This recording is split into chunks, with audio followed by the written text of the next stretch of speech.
To fa, biyo bayan zanga-zangar da aka gudanar ta tsadar rayuwa a 1 ga watan Agustan shekarar 2024, to a halin yanzu muke samun labarin cewa zanga-zanga na neman ƙara ɓarkewa a ƙasar nan baki ɗaya, ko kuma mu ce a arewacin Najeriya, game da tsadar rayuwa da kuma rashin dawo da tallafin mai da shugaba Bola Ahmed Tinubu ya ƙi.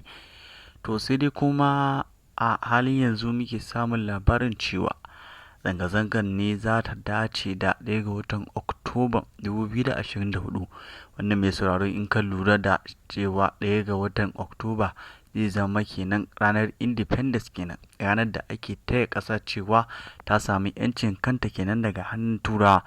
Sai da su kuma 'yan ƙasa ba ta wannan suke ba, suna shirya wannan zanga-zanga kuma ba za su fasa ba game da wannan zanga-zanga da suka shirya ta 1 ga wata.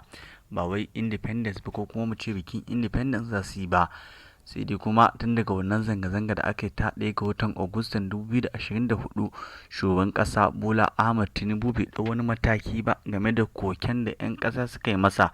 Shi yasa wasu daga ɓangaren jihohin Lagos kenan da kuma Kudu kenan suka fara lissafin cewa su ƙara ƙirƙirar wata zanga-zanga da wurin ganin cewa shi shugaban ƙasa Bola Ahmed Tinubu ya saurari kukan nasu.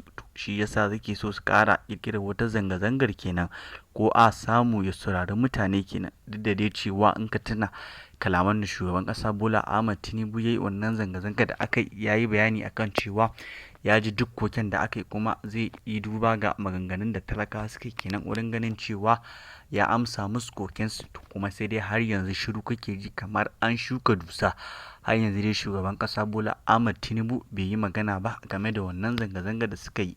Shi yasa ake so a ƙara shirya wata zanga-zangar lumana, ko kuma mu ce zanga-zangar tsadar rayuwa. Sai dai kuma wasu jihohin suna nuna cewa, ko kuma ce gwamnatin jihar tana nuna rashin goyon baya ga wannan zanga-zanga za a yi, tunda a waccan zanga-zangar an samu asara kenan ta fasa manyan shaguna kenan, da kuma rusa gina ne, da kuma gadoji kenan da aka dinga cire karafunan jikinsu kenan. Shi yasa suke nuna rashin goyon bayan su ga 'yan jihar kada su yi wannan zanga-zanga kenan. Sai dai kuma su jihar Lagos tuni da shirye-shirye ya yi nisa na fara wannan zanga-zanga kenan 1 ga watan Oktoba, inda sun riga sun sanar da cewa gobe 1 ga watan Oktoba kenan za su yi zanga-zanga ba ruwansu da independence kenan. Su dai kawai za su yi zanga-zanga su ne ta tsadar rayuwa da kuma kunci da ake fama da shi, da kuma rashin dawo da tallafin mai, wato subsidy da shugaban ƙasa Bola Ahmed Tinubu ya ki dawo da shi. To a gobe ne za su gudanar da wannan zanga-zanga ta lumana kenan a jihar Lagos kenan.